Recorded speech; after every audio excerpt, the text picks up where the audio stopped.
Got this running me, curly yellow dress. No, me said she smell the grin on me, and she straight from California. You freaky, she wanna play. Tell me. My name is Sean Fryler. I attend Shore University and also graduated from Archer High School here in Gwinnett County, Georgia. And guys, I just want to talk about the three most interesting things, which is God, NFL football, and as you see, I have a Spider-Man shirt on, which is superheroes. So guys, again, I just want to hear your comments, your questions, concerns, anything that has to do with these three topics that I'm presenting to you. So first off, for instance, NFL football, you can ask the question, so Sean, how did you feel about Super Bowl 51? And guys, I hate to admit it, I am a diehard Falcons fan, so Super Bowl 51, I would say, I think that's the worst sports loss in sports.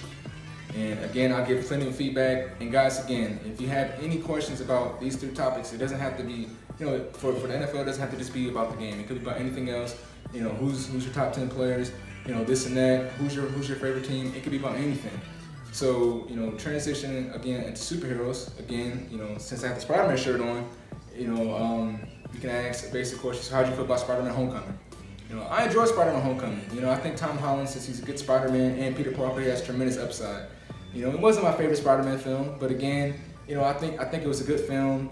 I think they can only get better, in the MCU films. And finally, about God, I just really feel like, again, I always hear the quote or the saying, why not have food for thought? But my thing is, why not have prayer for thought? I believe that, again, I am a Christian. I'm not trying to convert anyone to necessarily be a Christian, but why not, to spread the good news? Starting off with the NFL, for those of you that are real NFL fans and have NFL Network, you're probably familiar with a show called The Top 100 Players. And this has been going back since 2012. Now, spoiler alert, Tom Brady was number one on this year's list. And again, it's no surprise because he threw for over 466 yards, 3 touchdowns, and as well, he came back from a 25-point deficit against my Atlanta Falcons. Now, me personally, I feel like my guy Julio Jones should have been number one, based off of the catch that he had in Super Bowl 51. But of course, they ended up losing, and he dropped down to number 3. Now, I was a little surprised that Von Miller came number 2 because I didn't think he had an explosive season like he did the year before. But again, he was a Super Bowl MVP in Super Bowl 50 against the Carolina Panthers. So, I guess the players knew what they were talking about because they are the one evaluated. Now, I do have a question for you all, and again, I need comments and opinions. I need debates when we talk about NFL or any of these three topics that I'm trying to talk about. So, I have a question for you all. So, who do you think will make the NFC and AFC championship? Now, me personally, I feel like for the NFC Championship, I think it's going to be the Atlanta Falcons and the Seattle Seahawks. I feel like it's going to be a bird bowl. I know that was corny, but I feel like, this is going to be probably the last year for the Seattle Seahawks having a Legion of Boom. Contract talks and all those things, they might split up after this year. And I feel like, Russell Wilson, he is my favorite quarterback, because he's clutch, he has a ring and everything. I feel like he's going to lead the way for Seattle to make it against, the NFC top teams, and I think they'll find a way this year to get close to the Super Bowl. On the other hand, for the Falcons, I know we do have an new offensive coordinator coming in with Kyle Shanahan leaving, but I feel like if the Falcons can at least have a top 5 offense and remain relatively healthy, throughout the season, I do think that the Atlanta Falcons, they should make it back to the playoffs, and I think with that experience and seeing how they got beat in the Super Bowl, they should be okay. Now, on the other side, the AFC side, I do feel like you can't X out the New England Patriots, how annoying that might be. But I think that Tom Brady and the Patriots again, especially adding Brandon Cooks, I think they're going to make it back to the AFC Championship. And also, you can't forget about the Oakland Raiders. Now, a lot of people say the Oakland Raiders should have made it again because Derek Carr, didn't play as well.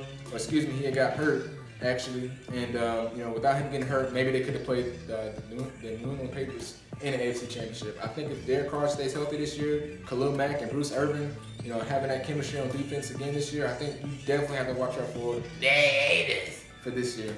So that's my question as far as who do you think the conference championships? Who will make it to the conference championships? And yeah. All right, guys, now it's time for the superhero segment. As you see, I have my Spider-Man shirt on, so why not start with Spider-Man Homecoming? Again, I like Spider-Man Homecoming. I thought it was a really good movie. I felt that Tom Holland does have the upside, of being a pretty nerd Peter Parker and also a comedic Spider-Man. And I also like that they tried to incorporate, spoiler alert, the Vulture and being more compelling with his daughter being Liz, which is one of Peter Parker's interests in the movie. So I like Spider-Man Homecoming, but there was a couple flaws. And a couple flaws were that it just didn't seem like Spider-Man was in any real type of danger. It didn't seem like he had any really brutal fight scenes as you see in the trilogy behind me in the Sam Raimi version. So I liked it, but it didn't seem like he was in danger. And if he was in danger, again, I said spoiler alert, Iron Man would somewhat come to the rescue. So Spider-Man Homecoming was okay. I give it a B-, but here's some other films also to look for the superhero genre, which is in February 2018, the Black Panther is coming out. Now I got a question for you guys, and again, I always say I want you to like, comment, ask questions, debates, or anything. Do you guys feel that Black Panther can have a standalone movie? Me personally, I feel like he can, but do we know any villains of Black Panther? Do we really know any villains that he has? I feel like he was portrayed well in Civil War, with his action and his suit looked nice, and just the character, his character, behind the costume. But can he really have a standalone movie? I feel like if they could do Ant-Man, they could do Black Panther. And another movie to look out for is Thor Ragnarok, which is Thor 3. I feel like the first two Thor movies were about the B-, C+ levels. They were good, but it was really because of Loki and Thor, themselves. I didn't feel like it was really anything that was like, oh my gosh, when I left the theater, Thor was awesome. So I really feel like Thor 3, if you've seen the end credit scene of Doctor Strange, he's going to be in it. And also if you've seen the trailer, that the Hulk is going to be in it as well. So I really think that Thor, the third Thor, it's going to be interesting. It should have some action scenes, and even with we'll see what happens in post-Age Ultron. Alright guys, this is my last segment, and again I'm talking about God on this one, and again I am a Christian, but I'm not necessarily trying to convert everyone to be a Christian. That's not really my job. I just want to give out the good news, and just like I said before, we always hear food for thought, so why not have a prayer for thought? And guys, it's just really good to hear just a message probably from one of your peers. I'm 22 years old, so probably just to hear for someone else who's young, just talk about God, Jesus, and it can really motivate you. So guys, I always hear the term, hashtag, wake up, or hashtag stay awake, what's going on out in the world. But I really feel like we should be hashtag, we need to be spiritually awake, because there's a lot of things that's going on. Age doesn't have no number. Anyone can die at 15 years old, at 5 years old, 20 years old, 7 years old. Death doesn't, just try to attack someone, depending on how old they are. So I just think, we all need to stay spiritually awake, continue to read our Bible. I feel like that is the truth. And, the Bible does say, seek and you will find, and I feel like, again, that's saying, if you really seek the Lord with all your heart, with all your mind, all your soul, and don't lean on your own understanding, you will reap the benefits. And I just think that God just really wants to see us try. And things do happen to good people, but at the end of the day, things might happen to good people, but, God knows your heart.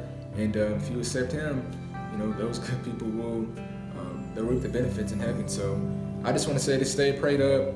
God bless. If you have any questions about spirituality or anything, I'm still trying to continue to grow myself. And I just feel like as a man too, we just need to continue to interact with one another.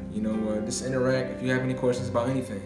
And just like I said before, I'm about to sign off. So just like I said before, on the 3 topics that I talked about, just look, I'm going off for you all, so please, if you want to comment anything about the NFL or superheroes or anything, you have any questions or just any comparisons or your top 10 or rankings, anything, please let me know.